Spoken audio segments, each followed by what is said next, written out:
Hello students, welcome back to my YouTube channel. So exercise 11.3 start कर रहे हैं। Let's see question number 1। Please must watch all the videos जिसमें मैंने आपको formulas बताए हैं एंड कंसेप्ट बताए हैं before starting this video, right.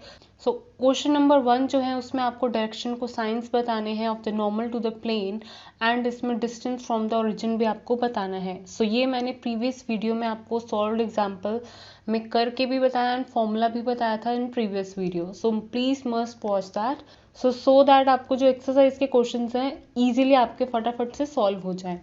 सो ये है आपके पास इक्वेशन। सो यहाँ पे क्लियर पता चल रहा है कि ए बी सी जो आपके पास डायरेक्शन रेशियोज है वो कैसे आएंगे, क्योंकि डायरेक्शन को साइन निकालने के लिए आपको डायरेक्शन रेशियोज का पता होना इंपॉर्टेंट है।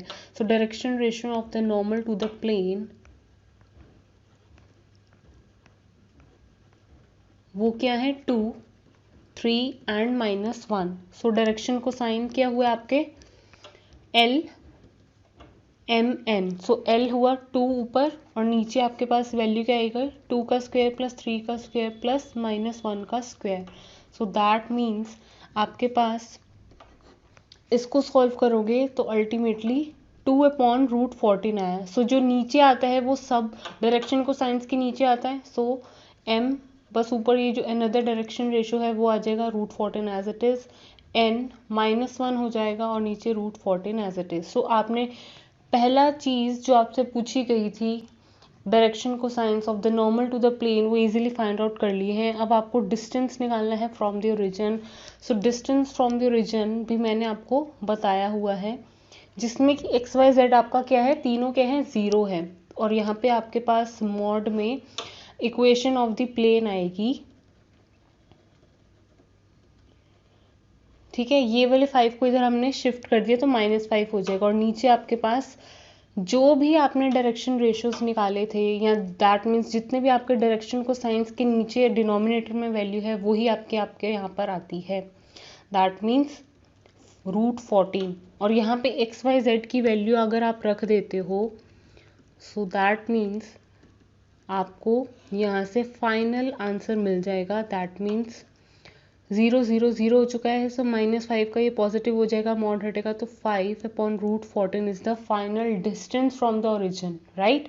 So now let's see question number 2। Find the vector equation of a plane which is at a distance of 7 units from the origin and normal to the vector this. So आपके पास normal to the vector भी given है and distance भी given है, that means 7। आपको vector equation निकालनी है of the plane.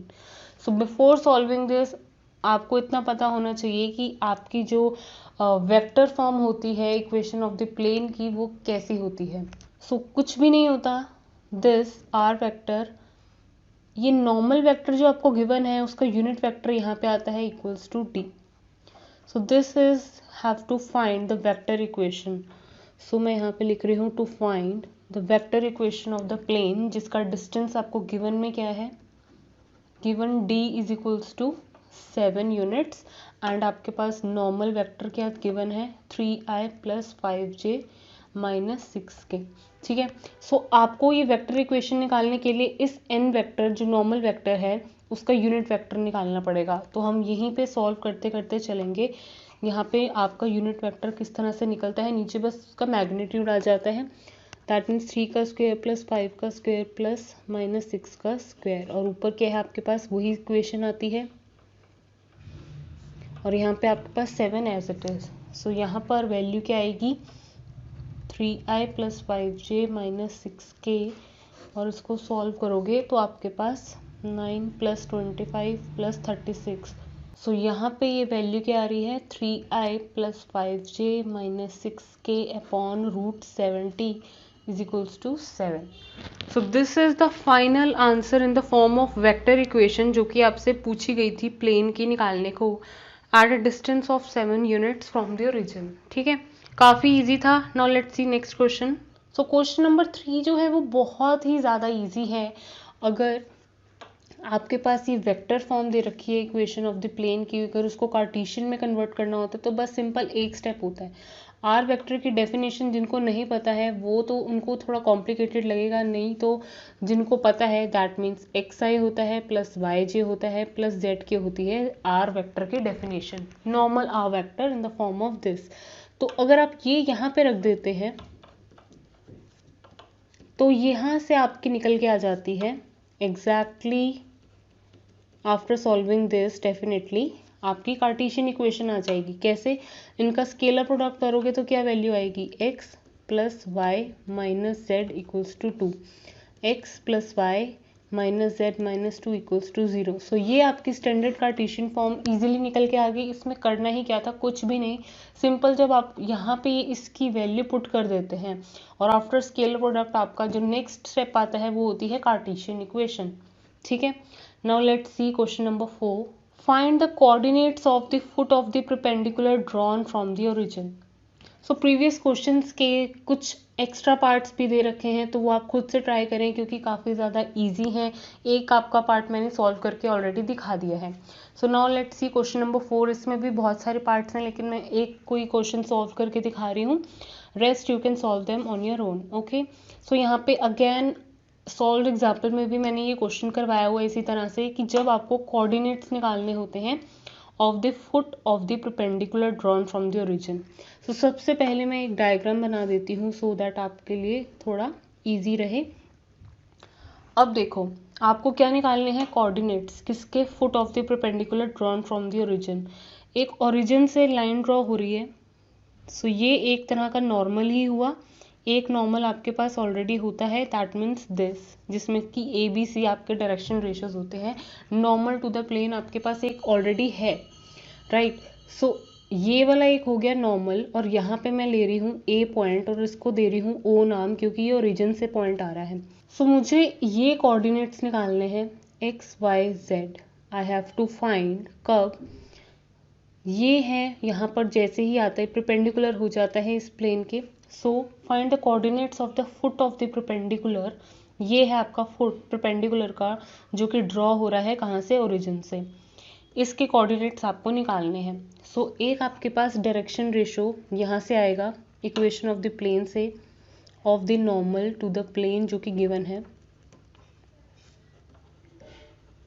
That means 2 3 4। एक आपके पास जब लाइन ज्वाइनिंग 2 पॉइंट्स होते हैं तो आपके पास डायरेक्शन रेशियोज डायरेक्ट नहीं आते, एक में से एक को माइनस करके आते हैं। So direction ratio of O A निकालोगे तो आपके पास क्या आएगा, x minus 0 Y minus 0 Z minus 0। ठीक है, सो आपका दूसरे नॉर्मल के जो डायरेक्शन रेशियो हैं वो एक्स वाई जेड है। ठीक है, अब मैंने साथ में एक कंसेप्ट और बताया था कि जितने भी नॉर्मल्स यहाँ पे खड़े कर दो वो आपस में तो पैरेलल होंगे लेकिन परपेंडिकुलर होंगे प्लेन के, है ना। तो ये वाला नॉर्मल भी परपेंडिकुलर है प्लेन की, ये वाला नॉर्मल भी परपेंडिकुलर है, लेकिन ये जो नॉर्मल आपस में क्या है, पैरेलल है। तो एक नॉर्मल दूसरे नॉर्मल के पैरेलल है तो पैरेलल कंडीशन यहाँ पे अप्लाई करेंगे। So as all the normals are parallel to each other, so this implies a1 upon a2। Direction ratio एक का दूसरे के नीचे हम जब रखेंगे तो इक्वल आएंगे जितने भी रखोगे। आई मीन यहाँ पे b2, यहाँ c1 अपॉन c2 एक कांस्टेंट वैल्यू की जगह हमने ले ली है, दैट मीन्स लैम्डा। क्यों? क्योंकि यहाँ पे एक आएगा x की फॉर्म में, x y z एक के आपके डायरेक्शन रेशियोज हैं और दूसरी वैल्यूज हैं। सो यहाँ से आपके पास x y z, हम ओवरऑल जो पूरा क्वेश्चन में फाइंड क्या करना चाहते हैं, x y z के कोऑर्डिनेट्स। तो फिलहाल तो x y z अभी इस तरह से वैल्यू में आ रहे हैं, स्केलर क्वांटिटी की वैल्यू में आ रहे हैं। आपको प्रॉपर पॉइंट निकालने हैं एक्स वाई जेड के।